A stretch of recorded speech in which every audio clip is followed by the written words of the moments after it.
Again, welcome to MEREDA's 2018 Real Estate Forecast Conference and our 14th annual TD Bank-sponsored Member Showcase. I am Shelley Clark. I am the Vice President of MEREDA.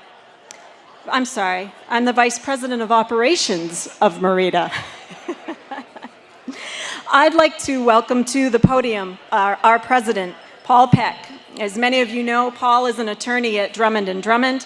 He is also a real estate developer and the principal of LWS Development, having completed condominium projects at Sugarloaf, 2 vacation ownership resorts, Market Rate West End Place, which is just around the corner here in Portland, and most recently a memory care community in Cumberland called The Mooring. He's also, of course, the president of MEREDA, and he is going to be our master of ceremonies for the rest of the day. So I'd like to introduce Paul Peck.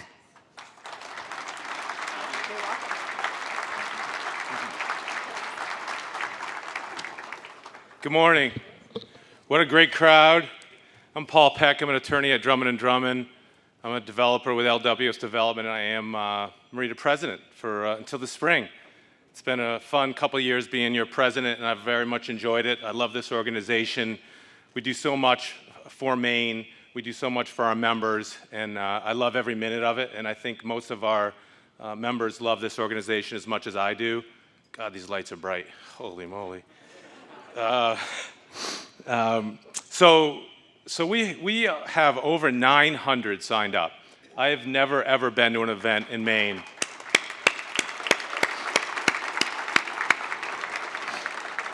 I've never been to such a big event in Maine, and it's really a testimony to MEREDA and all of you and how much you all value us and we all value you. So thank you all very much for coming. Before I get too far ahead, we got a lot to do today, so we're going to really be moving. This is a very interesting stat. According to the U.S. Bureau of Economic Analysis, real estate in Maine is the second biggest driver of GDP. The second biggest driver of GDP, second only to healthcare. That's pretty exciting. We're in a very dynamic, fast-growing, important sector. So I think that's awesome. I'd like to thank all the MEREDA members for finding value in what we do and participating in all our groups and all our special events and our conferences and our committees. We really wouldn't be possible, none of this would be possible without all our involved members. And we urge you, all of you, to become even more involved, because the more you get involved, the more we can do to help the real estate community in Maine and promote and advance responsible development. I'd like to thank very much our primary underwriter, TD Bank, our showcase sponsor, Pierce Atwood, our luncheon sponsor, Landry French Construction, our showcase sponsor, Bacon Newman & Noyes, our luncheon sponsor, SVN, the Urbanic Group, the media sponsors, Maine Biz, our conference and exhibitor brochure sponsors, PDT Architects. We thank Haley and Aldridge for their social hour sponsorship. We'd like to thank our technology sponsor, Express Copy, and thank you to our magazine sponsor, Maine Magazine. Please join me in thanking these sponsors.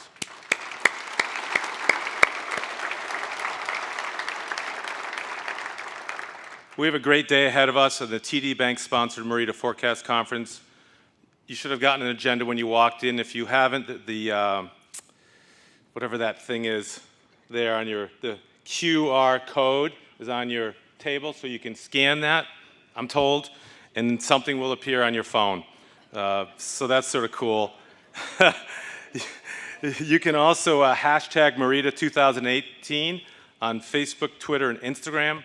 I don't really know, I've never done that, but again, I'm told that works. And you can sort of chat among yourselves and among the community on what's going on and share your thoughts about this great event. We have over 340 members. I think it's the biggest membership we've ever had. It is. We continue to grow year in, year out. We employ thousands of Maine citizens who invest millions of dollars in the economy. Our organization, MEREDA, has 3 primary goals that we just drive in every single day: advocacy, education, and networking. We do that exclusively every day. Everything we're thinking about is those 3 things, and those are the 3 things our members want the most: education, advocacy, networking. Our mission is to promote an environment for responsible real estate development and ownership here in Maine. And I think we do that, and we're going to continue to do that. Before we get too far ahead, I want to thank our members that have stepped up in big ways at the Cornerstone and Sustainer levels. Our Cornerstone members are TD Bank, CBRE, the Boulos Company, and JB Brown & Sons. Our Sustainer members are AAA Energy, Androscoggin Bank, Banker Newman & Noyes, Bangor Savings Bank, Bank of New Hampshire, Bar Harbor Bank and Trust, Barry Dunn, Camden National Bank, Drummond Woodsum, Eaton Peabody, East Brown Cow, Epstein Commercial Real Estate, Gorham Savings Bank, Lovell and Paris, MBT Bank, Norway Savings Bank, Pierce Atwood, Saco Biddeford Savings, St. Germain Collins, Stantec, and SVN, the Urbana Group. Thank you all very much.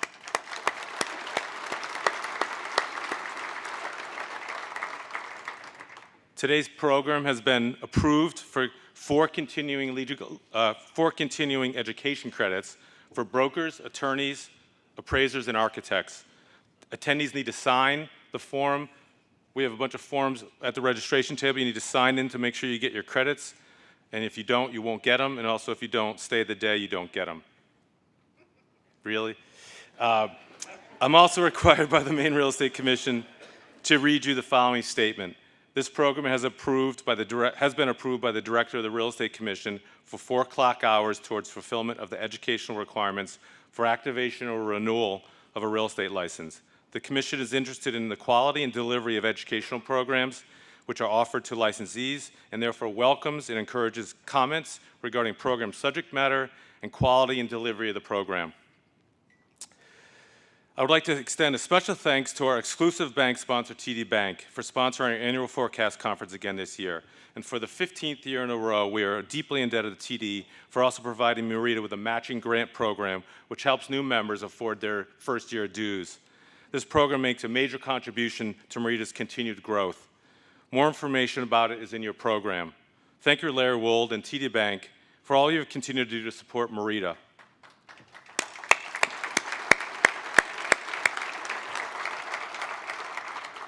Before I introduce Larry, I have a couple words. Larry was on the board when I first joined the board. He was on the board for a long time, from basically the beginning of MEREDA.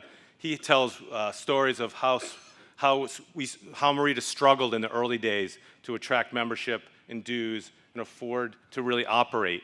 And it was a great grounding for me to understand where we came from as a small organization trying to raise revenue, trying to influence the state of Maine, the legislature, and the community about the benefits of responsible real estate development. And Larry and the group that started MEREDA really laid the foundation for where we are today, with 900 people signed up here and the work we do in Augusta. And it's just great. It's so exciting. And I'd like to thank Larry for all he did in the past, and thank him for sponsoring, and TD Bank for sponsoring. And Larry.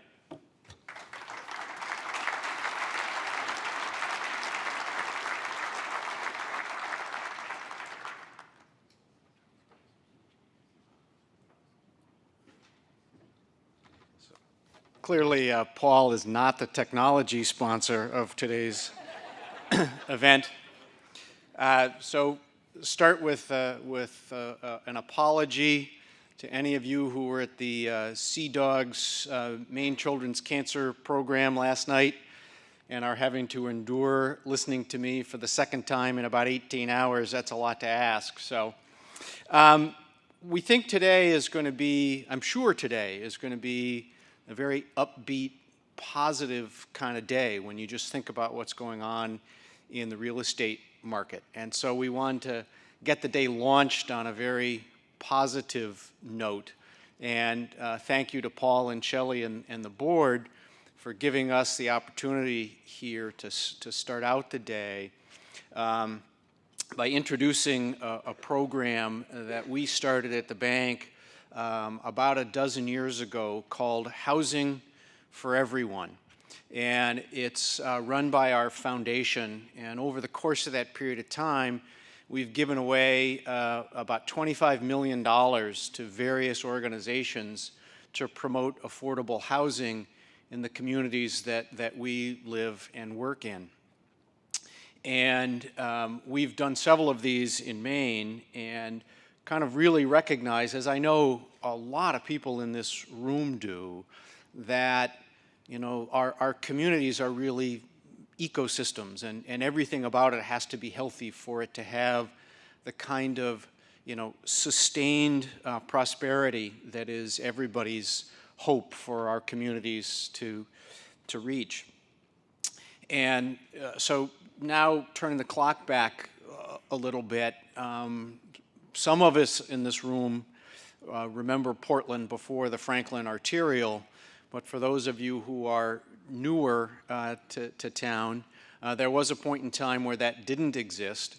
And in order to create the Franklin Arterial, the city took about 200 residential dwellings by eminent domain and raised all of those in order to clear the way for the Franklin Arterial to give access to the rest of downtown. And at that time, the Public Housing Authority built what was dubbed a temporary housing project over in East Deering called Front Street. That temporary housing has now been used for almost 45 years. And the Portland Housing Authority recognized in their strategic review of their portfolio that that was a critical project that really needed to be redeveloped and expanded. And so it's going to be a multi-phase project where they have to move all of the families that are in there now out. It will get raised itself, and then they will rebuild not just the 50 units that are there now, but they're going to put in they're going to double the size of it to 100 units, and it will be a mix of both affordable housing and mixed income housing. We all know what the dire need for affordable housing is. And so I have the opportunity to welcome Jay Waterman, the executive director the development director for the Portland Housing Authority, to come up. And through the Housing for Everyone competition, the bank is going to provide them with seed money of $125,000 to get the project off the ground. So, Jay?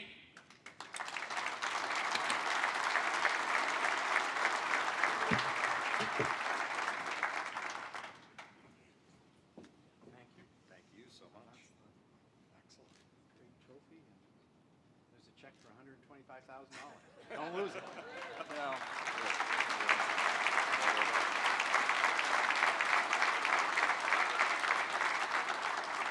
Thanks. Good to see you. So now I have my next role, which is to introduce our guest speaker this morning. And I don't normally prefer to read introductions, but there's so much in here that I really didn't have the chance to commit it all to memory, and I want to make sure I get it accurate as well. And in a sense, it's really two introductions.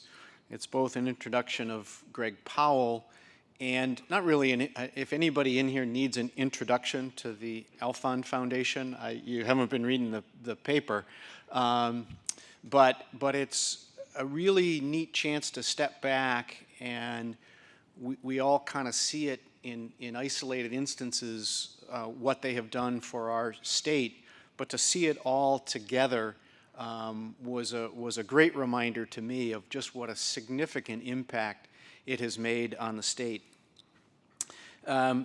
Greg is the Chief Executive Officer and the President of Dexter Enterprise, and he's also Chairman of the Harold Alfond Foundation. The Dexter Enterprises was founded by Harold and Greg in 1996, and it was designed to manage the family's investments, their philanthropy, their business affairs, and to administer the foundation's charitable projects. It took a unique approach to those kinds of grants, focused very much on education, healthcare, and youth development, but with a real emphasis on entrepreneurial solutions to those kinds of issues, to creativity, to community engagement, and to partnership. In 2005, Greg succeeded Harold as the chairman of the foundation, and since Harold's passing just over 10 years ago, Greg has continued to run that foundation and very impressively grown the investment portfolio in that period of time from $550 million to over $840 million. During that same time, the foundation made grant commitments of over $300 million, and its annual grant making has increased to a budgeted $40 million in 2018. And this is what I was talking about, or we probably, many of us were aware of these individual contributions that the foundation has made, but bear with me and listen to them all listed together and get a sense of the impact that they have had. First is, of course, the Harold Alfond College Challenge, where every child born in Maine is given a $500 scholarship grant to jumpstart their college savings. They gave $9.75 million to the University of Maine system to create the Maine Center for Graduate Professional Studies in Law, Business, and Public Policy. They've contributed $10 million in support of the redevelopment of downtown Waterville in partnership with Colby College. They've given $5.3 million to Thomas College to create the Harold Alfond Institute for Business Innovation. They've given $4 million to establish the Alfond Leaders Student Debt Reduction Program, a pilot program for relief of college debt for STEM students who choose to live and work in Maine after they graduate. There was $35 million given to the state-of-the-art regional hospital in Augusta for the construction of the Alfond Center for Health. Hospital is designed with patients and families in mind to transform how healthcare is provided in Kennebec Valley. A $7 million challenge grant to the University of New England to construct the Alfond Forum, a 105,000 square foot athletic complex. A $10.85 million gift to the Maine Community College System to acquire the Goodwill Hinckley campus in Hinckley, Maine, and to add an additional 1,500 to 2,000 students on the 600 acres and 13 buildings for the programs that were created up there, and $18 million in grant support for enhanced treatment of cancer in Maine. Think about those numbers. They're staggering, and the impact that they have had on all of us, either directly or indirectly. Greg currently serves as a trustee and officer of two other Alfond family foundations. He's a director of Maine Hardware, a member of the Bank of New York Mellon CEO Advisory Board, a director of Fairholme Trust Company in Miami, Florida, a former trustee of the University of New England, and a former director of Spinnaker Trust. As if all of that wasn't enough, before he teamed up with Harold to create Dexter Enterprises, he practiced law for 15 years in Maine as a trial lawyer. He was a clerk to the Maine Supreme Judicial Court, having graduated from Wesleyan University and then from the University of Maine Law School. Greg holds an honorary degree from the University of New England. And I think all of us need to really step back and be grateful for the fact that people with this kind of immense talent are willing to dedicate their professional lives to supporting those who are less fortunate than the rest of us. So please welcome Greg Powell.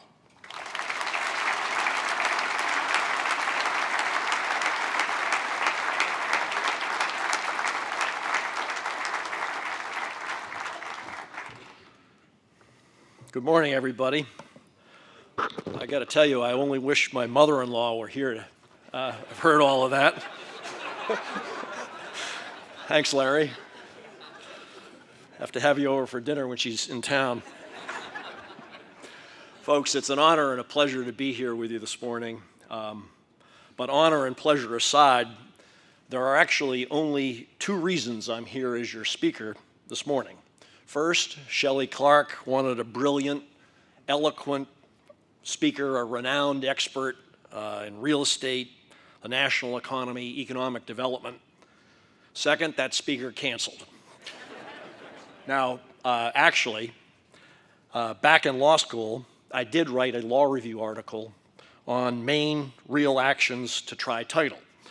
This riveting work of scholarship was 55 pages long, 155 footnotes, and it addressed such pressing real estate questions as what it means to be seized of real estate in Maine, and why the English Chancery Court's bill to quiet title was not available to Maine courts in our early history. At the time, my article was widely read by exactly 2 editors of the Maine Law Review.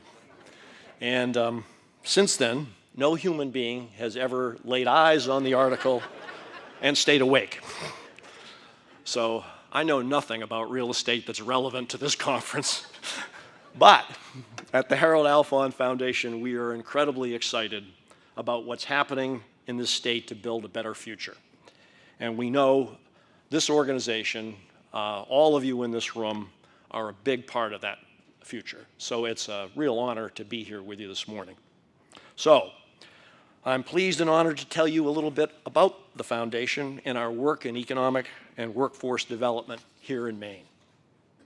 And if it weren't for the fact that Harold Alfond picked up a hitchhiker instead of taking his girlfriend to the Skowhegan Fair some 90 years ago, the foundation might not have existed, because what happened when he decided to pick the hitchhiker up was he was told that there was an old shoe factory for sale in Norwalk, Maine. And instead of going to the Skowhegan Fair with his girlfriend, he took a different turn and went and visited the factory. Now, I can't tell you what happened to the girlfriend, but we do know the rest of the story, because with that visit to Norwalk, Maine, the first Dexter factory was built, and that's where Harold got his start. It's all entrepreneurship and what happens here in the state.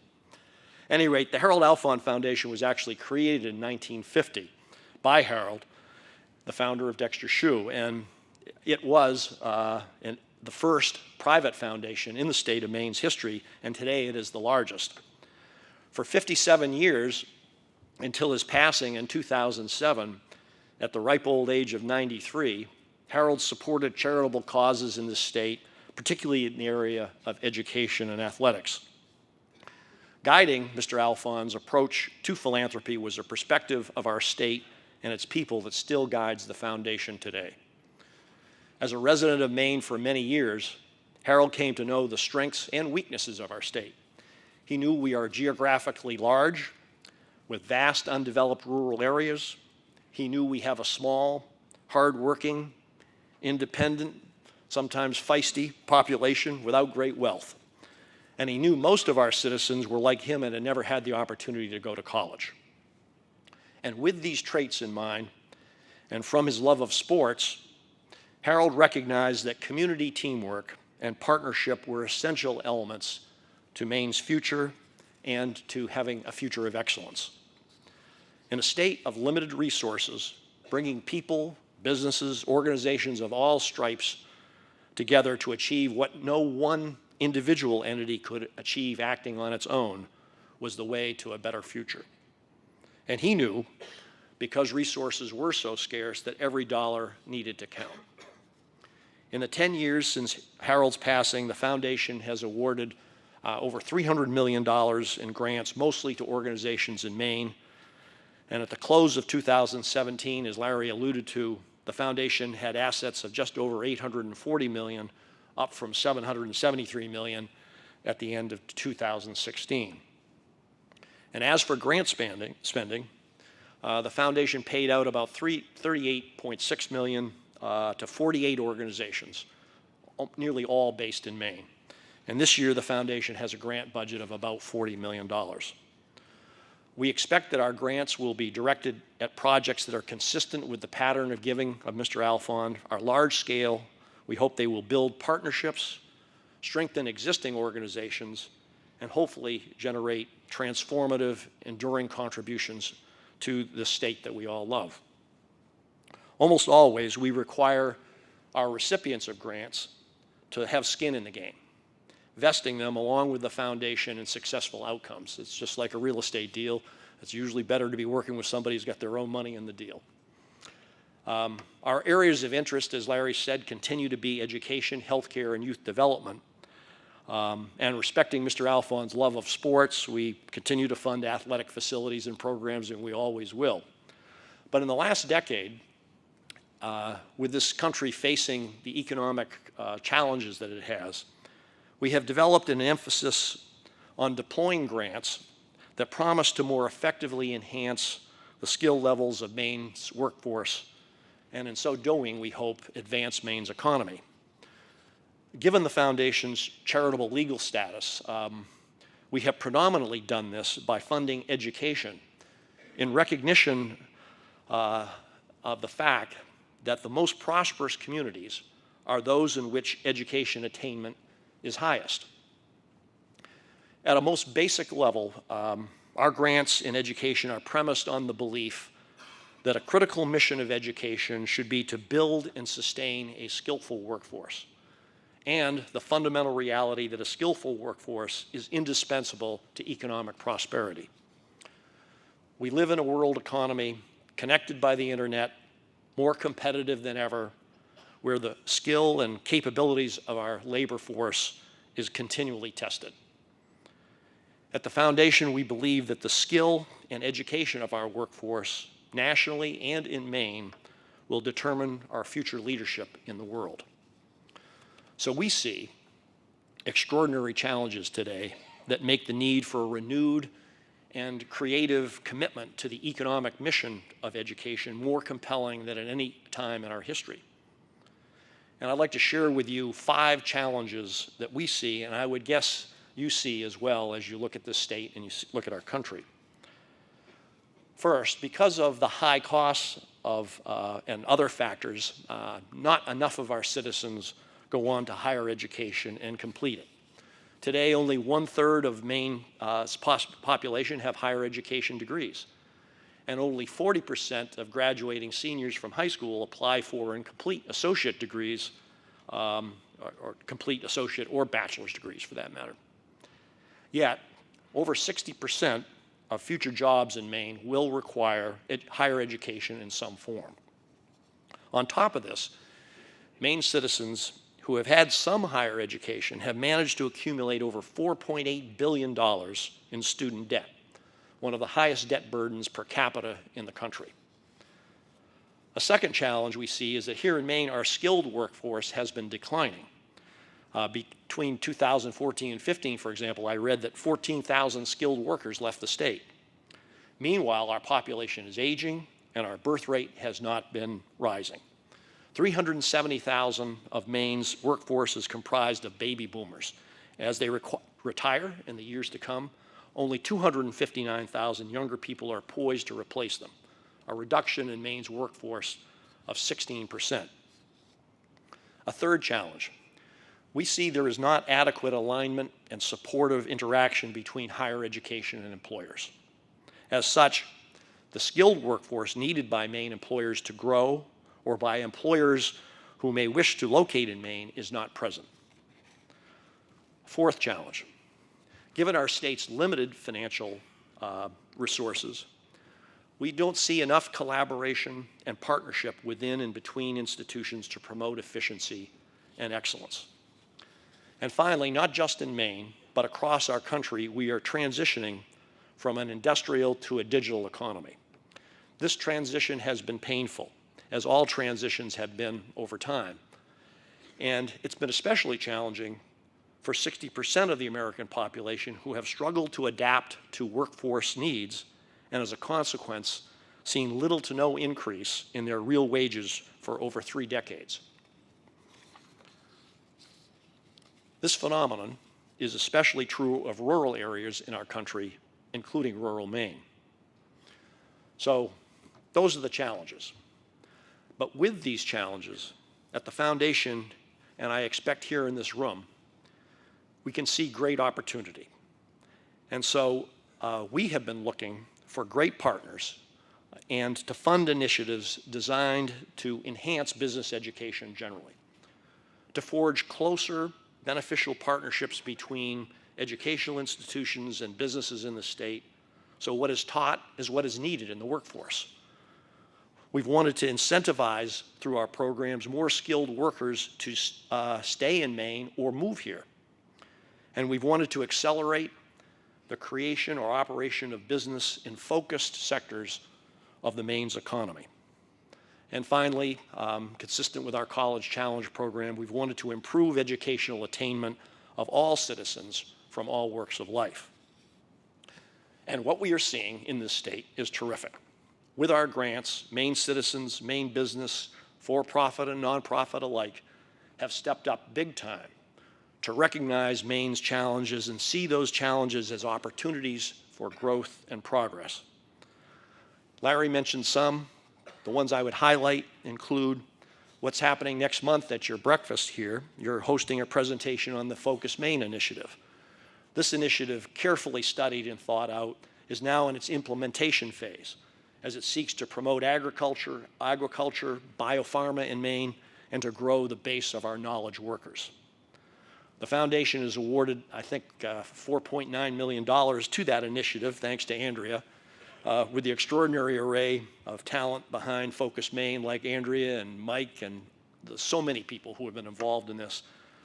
We couldn't feel better about writing checks. As another example, we have made a $4 million commitment to Husson University.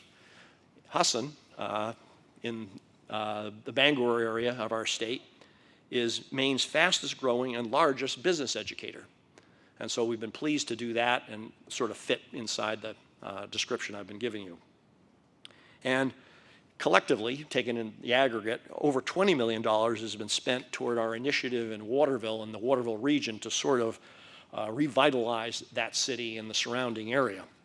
And here again, speaking of partners and how important they are, we're especially grateful to have great partners in Colby College with its focus on the downtown development, in a company called CGI, which is a Canadian international computer tech company which has opened a new division of its business in Waterville, in Thomas College with its new Business Innovation Institute, named after my favorite person, and in many other Central Maine businesses and nonprofits.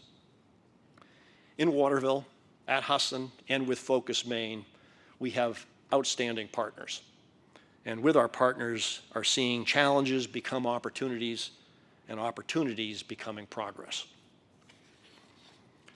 Each of these projects follows our philosophy of partnership with anchor institutions with skin in the game. And we'd like to support them and hopefully enhance their effectiveness as contributors to Maine. Now, I took a tour downstairs, and I saw all the terrific prominent displays here today by so many of you, and I feel a little like I missed an opportunity to have a booth for the foundation down there. That said, the fame display with Sally Garand in charge is my favorite, and you might want to drop by there, as fame has been an outstanding quasi-governmental partner of the foundation in many of our programs. So I would like to do a little bit of advertising for the Harold Alfond Foundation and tell you about 3 of our major projects, all we hope designed to improve Maine's workforce and all with great partners in it. And in so doing, I am hoping that you will think about these, and if you haven't already joined in our efforts in each of these 3, that you will consider doing that. First, we've been working with the University of Maine system over the last 4 years. We've awarded 4 grants, the latest for $7.5 million to help unify Maine's public universities to better serve our state and grow our economy. Toward this goal, the foundation originated and has financially supported the Maine Center for Graduate and Professional Studies, what we refer to as the Maine Center. Now, the Maine Center's first initiative was to merge the MBA programs at the University of Maine at Orono with the University of Maine MBA program in Portland, helping to unify our system rather than have it separated and less effective, et cetera. And this merged graduate business program is now teaming up with the Maine Law School and the Muskie School of Public Service. So when fully operational, the Maine Center will become something unique. It will become the first university-level graduate program in the country to integrate accredited business, law, and public service education under one roof. The vision of the center is for students to have the advantage of cross-disciplinary skills and knowledge in business, law, and public policy. I can't imagine that people in the real estate business would think that there'd be any advantage to knowing both law and business. So that's what this center is about, in part. So the center is based here in Portland, and it'll have statewide reach through technology, and most critical, the Maine Center will promote a close working relationship with Maine's business, legal, and public service communities to ensure that students have a direct pathway to professional opportunities in Maine, jobs, and that employers can readily access quality talent. Now, George Campbell, who isn't here this morning, but I told him I was coming here, I was going to say a few words about him, has generally taken on the role of, generously taken on the role of interim CEO, while a national search is underway for a CEO for the center.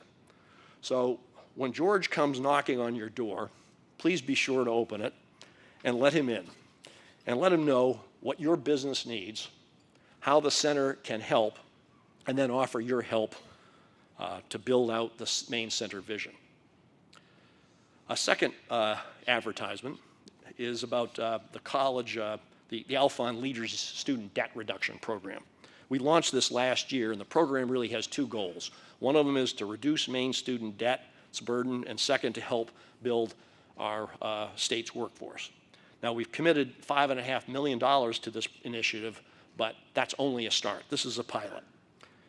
So the way we designed this is we heard from experts at the Education Development Center that in the coming years, 1 in 7 jobs will be STEM related. And these jobs will produce wages that are 58% higher than wages for other occupations in Maine. And then respected Maine labor economists tell us that STEM workers are very hard to find, but they are key to growth in virtually every business, real estate businesses included. So our program aims to support economic growth by funding student debt reduction as an incentive for high-quality STEM workers to move to and live in Maine. Over the past year, the Finance Authority of Maine, working with our all-star advisory committee led by Melissa Smith, CEO of WEX, has handpicked 47 what we call Alfond leaders. It's a catchy name to it, out of some 800 applications. And these workers will receive debt reduction payments totaling 50% of their student debt. Under the program, the foundation will underwrite up to 60% of a STEM worker's student debt, so long as they live and work in Maine for 5 years or more. Today, the leaders that have been selected so far are employed in STEM occupations at 37 Maine companies and representing more than 28 different professions. Over the next 2 years, FAME and the advisory committee will select another 100 STEM workers for the program, and we hope your company will use the program to recruit or retain a valued STEM employee in your business.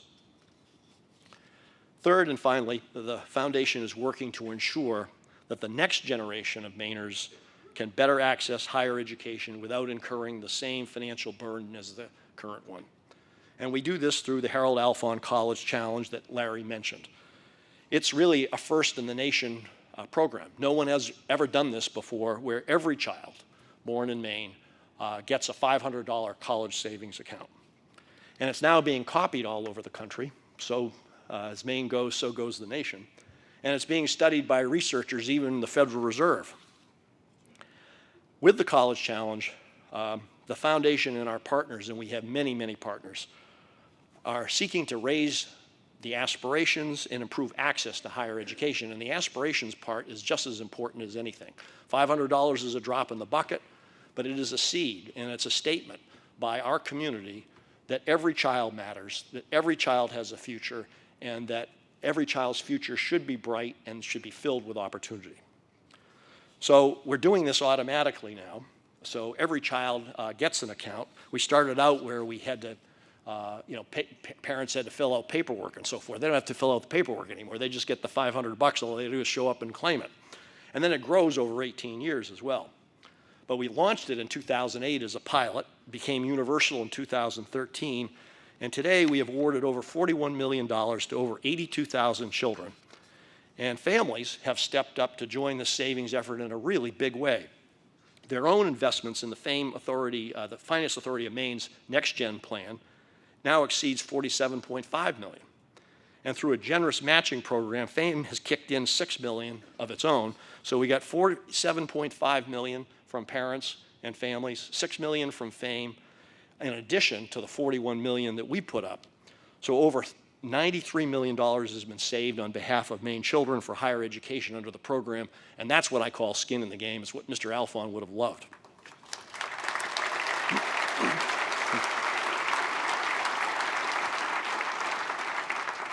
Now, best of all, as the money grows, every quarter, Maine families hear from us by mail and now through a fancy website that Colleen Quint has developed, our great CEO. And this provides an update on how their child's account is doing, how it's growing, how it's going up and down with the American economy, mostly up lately, and how their child's, how to keep their child on track and getting to a better place in life. So there's a communication here that the money with the message to help parents be better parents and let them know about opportunities for their child. So speaking of teamwork, we're hugely grateful for the growing support of Maine businesses for the College Challenge. Some 24 Maine employers now promote college savings by facilitating payroll deductions for their employees or by making a contribution to the college savings account when an employee has a baby. Together, these employers represent over 60,000 Maine employees. So if you haven't joined the College Challenge yet, we hope you'll join the team. Another invitation. So folks, there comes a time in every program when your speaker looks out over his audience and sees nothing but unalloyed pleasure and joy. And it's usually after the words, "in conclusion."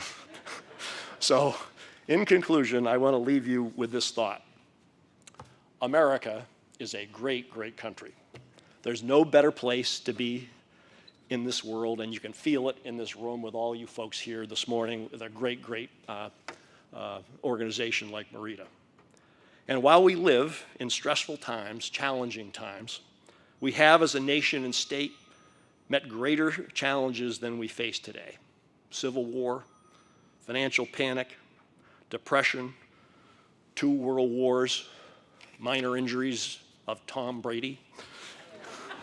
But today, despite the discord and dysfunction we endure from our governor, our nation and state moves forward propelled by the hard work of our people, our ingenuity, and an economic engine unsurpassed in human history.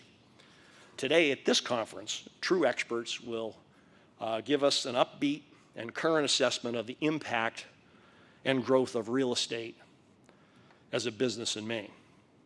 But even last year's data, when I took a look, old data, tells us that real estate, including construction, accounted for 20% of the state's GDP, employed nearly 100,000 people, and contributed over $11 billion to a $60 billion state GDP economy. $11 billion and growing. That's all here in this room.